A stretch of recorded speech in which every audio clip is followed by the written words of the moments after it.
강매월 권사입니다. 요한계시록 7장.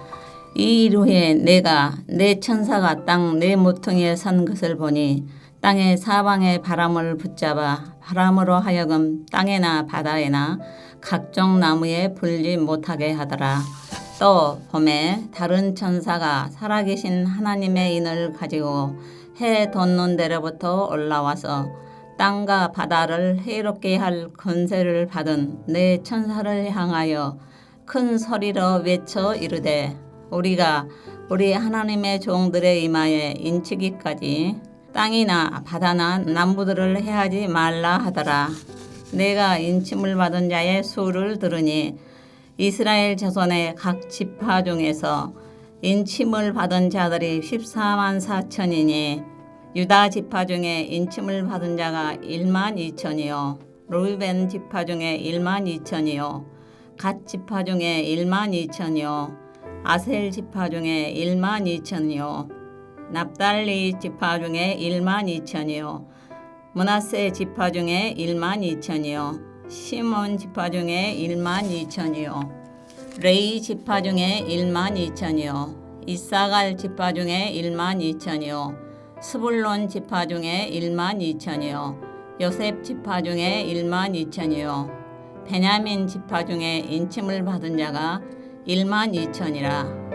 이 일 후에 내가 보니 각 나라와 족속과 백성과 방언에서 아무도 능히 셀 수 없는 큰 무리가 나와 흰 옷을 입고 손에 종려 가지를 들고 보좌 앞에 어린 양 앞에 서서 큰 소리로 외쳐 이르되 구원하심이 보좌에 앉으신 우리 하나님과 어린 양에게 있도다 하니 모든 천사가 보좌와 장로들과 내 생물의 주위에 서 있다가 보좌 앞에 엎드려 얼굴을 대고 하나님께 경배하여 이르되 아멘. 찬송과 영광과 지혜와 감사와 존귀와 권능과 힘이 우리 하나님께 세세토록 있을지어다. 아멘 하더라.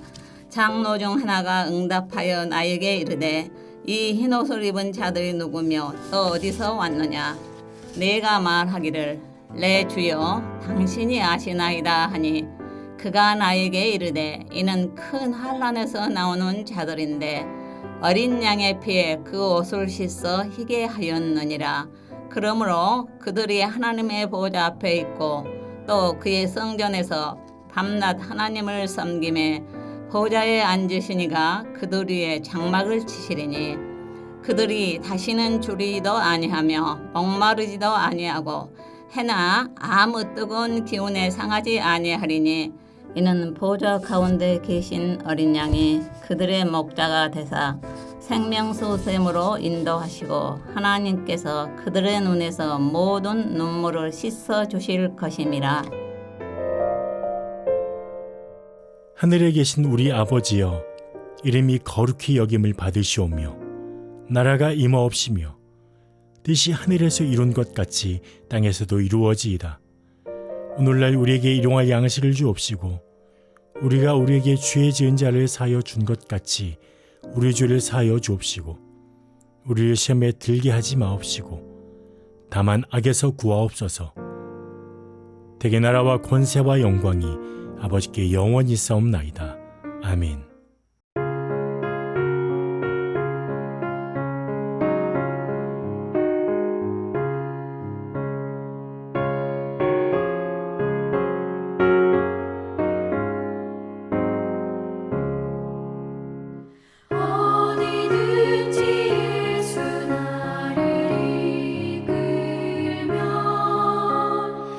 어디든지 예수 함께 가려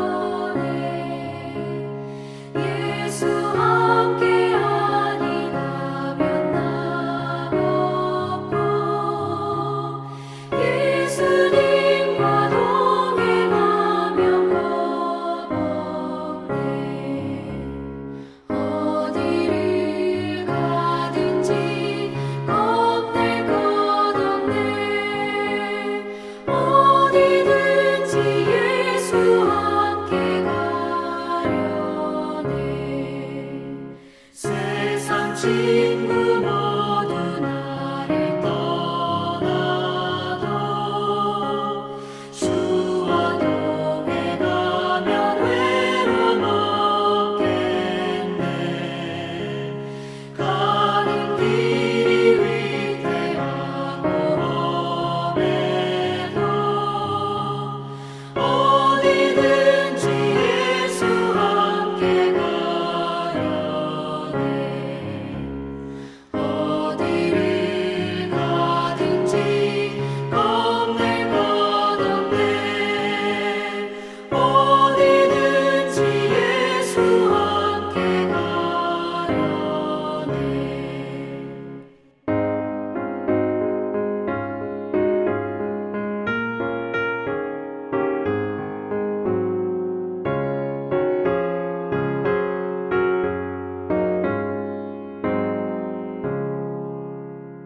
어두운 그늘 나를 애워쌀 때에 주가 함께 계신 믿고 자려네. 죽은 후에 천국에서 태어나 예수 함께 길이 살리라. 어디를 가든지 겁낼 것 없네. 어디든지 예수 함께 가려네. 이 새벽 함께 나눌 하나님 말씀은 출애굽기 4장 1절에서 17절까지 말씀입니다. 제가 1절에서 4절까지만 봉독해 드리겠습니다. 모세가 대답하여 이르되 그러나 그들이 나를 믿지 아니하며 내 말을 듣지 아니하고 이르기를 여호와께서 내게 나타나지 아니하셨다 하리이다. 여호와께서 그에게 이르시되 내 손에 있는 것이 무엇이냐? 그가 이르되 지팡이니이다. 여호와께서 이르시되 그것을 땅에 던지라 하시매 곧 땅에 던지니 그것이 뱀이 된지라. 모세가 뱀 앞에서 피하매 여호와께서 모세에게 이르시되 내 손을 내밀어 그 꼬리를 잡으라. 그가 손을 내밀어 그것을 잡으니 그의 손에서 지팡이가 된지라. 아멘. 우리는 지금 모세와 하나님과의 만남을 살펴보고 있습니다. 장인 이드로의 양을 치던 모세는 하나님의 산 호렙에 이르게 됩니다. 그런데 여호와의 사자가 떨기나무 가운데 그 불꽃으로 모세에게 나타나십니다. 모세는 사라지지 아니하는 그 떨기나무의 불꽃을 보고 신기하여 그 광경을 보기 위해서 갑니다. 하나님은 거기에서 모세를 만나시고 거기에서 모세를 부르십니다. 그리고 그에게 사명을 맡기십니다. 내가 분명히 내 백성의 고통을 보고 그들의 부르짖음을 들었다. 내가 그들을 애굽인의 손에서 건져내어 그들을 인도하여 아름답고 광대한 땅, 젖과 꿀이 흐르는 땅으로 데려가러 하노라. 내가 반드시 너와 함께 있을 것이며 함께 있을 것이다. 내가 그 백성을 애굽에서 인도하여 낸 후에 너희가 이 산에서 나를 섬길 것이다. 하나님은 모세를 만나서 모세에게 이렇게 말씀하십니다. 그런데 오늘 말씀을 보면 모세가 주저합니다. 하나님, 그런데 이스라엘 백성들이 나를 믿지 아니하며 내 말을 듣지 아니하고 이르기를 여호와께서 내게 나타나지 아니하셨다 하리이다. 그때 하나님은 모세에게 몇 가지 표적을 보여주십니다. 모세가 가지고 있던 지팡이를 땅에 던지니 그것이 모세 앞에서 뱀이 됩니다. 그리고 다시 그 뱀의 꼬리를 잡으니 그것이 다시 지팡이로 변합니다. 이는 그들에게 그들의 조상의 하나님, 곧 아브라함의 하나님, 이삭의 하나님, 야곱의 하나님 여호와가 내게 나타난 줄을 믿게 하려 함이라. 하나님은 5절에서 모세에게 이렇게 말씀하십니다. 그리고 하나님은 모세의 손을 그 품에 넣어보라고 말씀하십니다. 그 손을 품에 넣었다가 내어보니 그 손에 나병이 생겨 눈과 같이 희게 되었습니다. 그리고 다시 그 손을 품에 넣어서 빼어보니 그것이 다시 본래의 손처럼 손과 같이 되었습니다. 만약 그들이 처음의 표적은 받지 아니하여도 이 나중 표적은 믿을 것이라 하나님은 모세에게 말씀하십니다. 만약 그들이 이 두 표적을 믿지 아니하며 내 말을 듣지 아니하거든 나일강의 물을 조금 떠다가 땅에 부으라고 하십니다. 그러면 그것이 땅에서 피가 될 것이라고 하나님은 말씀하십니다. 하나님은 이처럼 이스라엘 백성들에게 하나님이 모세를 부르셨음을 알게 하기 위하여 여러 가지 표적을 행할 것이라고 하나님은 말씀하십니다. 그런데 모세는 또 핑계를 댑니다. 여러분 10절을 보면 자신은 본래 말을 잘하지 못하는 자라고 하나님께 말을 합니다. 주께서 주의 종에게 명령하신 후에도 역시 그러하니 나는 입이 뻣뻣하고 혀가 둔한 자니이다. 나는 입이 뻣뻣하고 혀가 둔한 자입니다. 이것이 모세가 된 핑계였습니다. 그때 하나님은 이렇게 말씀하십니다. 누가 맹인을 만들었느냐? 누가 말 못하는 자냐? 못 듣는 자나 눈 밝은 자나 맹인이 되게 하였느냐? 나 여호가 아니냐? 이제 가라. 내가 내 입과 함께 있어 내게 할 말을 가르치리라. 하나님은 모세에게 사람의 입을 지었다고 말씀하시며 하나님께서 친히 모세와 함께 계셔서 그에게 할 말을 주시겠다고 하나님은 모세에게 말씀하십니다. 여러분이 얼마나 확신이 드는 말씀입니까? 하나님이 친히 모세와 함께 하셔서 그와 함께하여 그에게 할 말을 주시고 하나님이 친히 함께 하신다고 하는 것이 얼마나 큰 위로가 되는 그런 말씀입니까? 그런데 모세는 또 핑계를 댑니다. 오 주여 보낼 만한 자를 보내소서. 하나님은 계속 핑계를 대는 모세에게 화를 발하십니다. 그에게 노하십니다.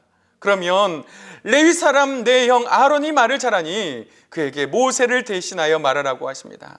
그러면서 내가 내 입과 그의 입이 함께 있어서 너희들이 행할 일을 가르칠 것이라고 말씀합니다. 그리고 모세가 아론에게 하나님과 같이 될 것이라고 하나님은 말씀하십니다. 사랑하는 성도 여러분, 모세를 설득하기 위해 여러 가지 표적을 보여주면서도 핑계를 대는 그 모세를 보며 여러분은 어떤 생각이 드십니까? 어떻게 보면 모세의 그 입장에서는 이해가 됩니다. 모세 편에서는 이해가 됩니다. 모세는 과거 애굽에서 자신이 살인을 했습니다. 그것으로 인해서 바로가 자신을 죽이려고 했습니다. 그런 모세 입장에서는 이해가 됩니다. 하지만 모세는 계속해서 핑계를 댑니다. 하나님, 나는 입이 뻣뻣한 자입니다. 입이 둔한 자입니다. 하나님, 보낼 만한 사람을 보내십시오. 하나님이 모세를 처음 부르실 때에 모세는 이처럼 바로 순종하지 않았습니다.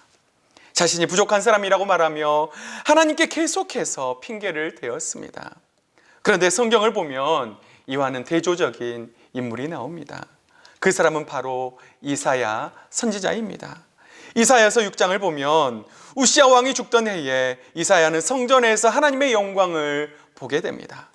거룩하다 거룩하다 거룩하다 만군의 여호와여, 그의 영광이 온 땅에 충만하다는 천사들의 소리를 듣습니다. 문자방의 터가 요동하고 성전의 연기가 충만했습니다. 그때 하나님은 이런 말씀을 하십니다. 내가 누구를 보내며 누가 우리를 위해서 갈고. 그때 이사야는 이렇게 하나님께 말합니다. 주님, 내가 여기 있으니 나를 보내소서. 이사야는 하나님이 누구를 보내며 누가 우리를 위해서 갈까 하는 하나님의 음성을 듣습니다.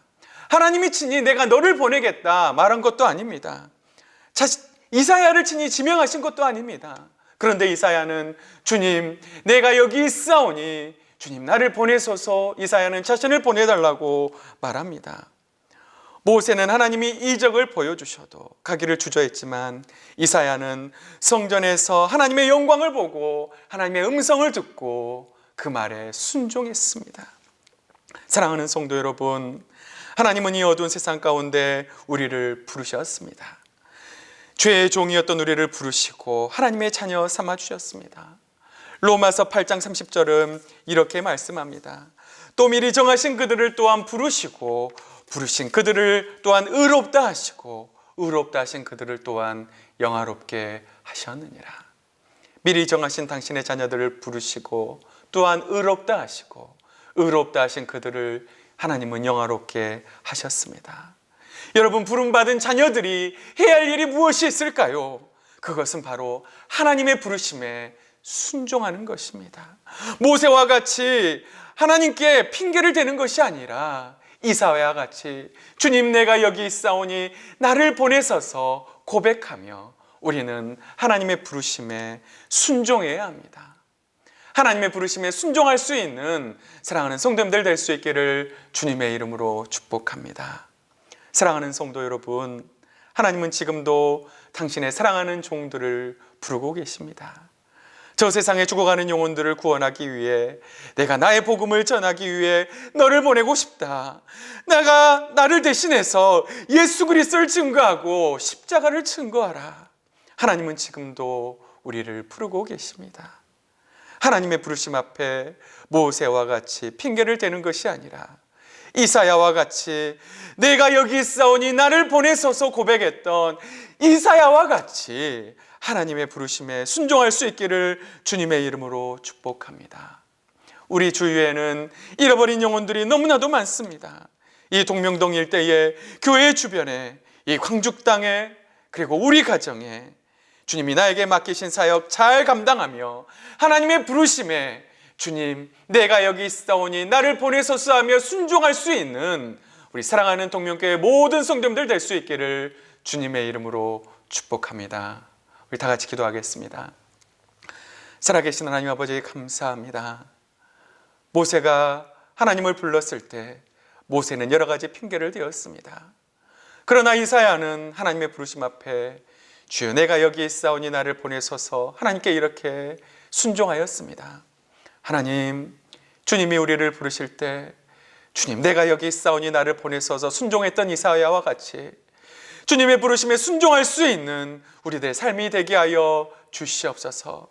복음을 위해 이 세상에 하나님의 일을 위해 하나님이 우리를 부르실 때 기꺼이 내가 주님 여기 있사오니 나를 보내소서 하며 순종할 수 있는 우리 사랑하는 모든 성도님들 될 수 있도록 인도하여 주시옵소서.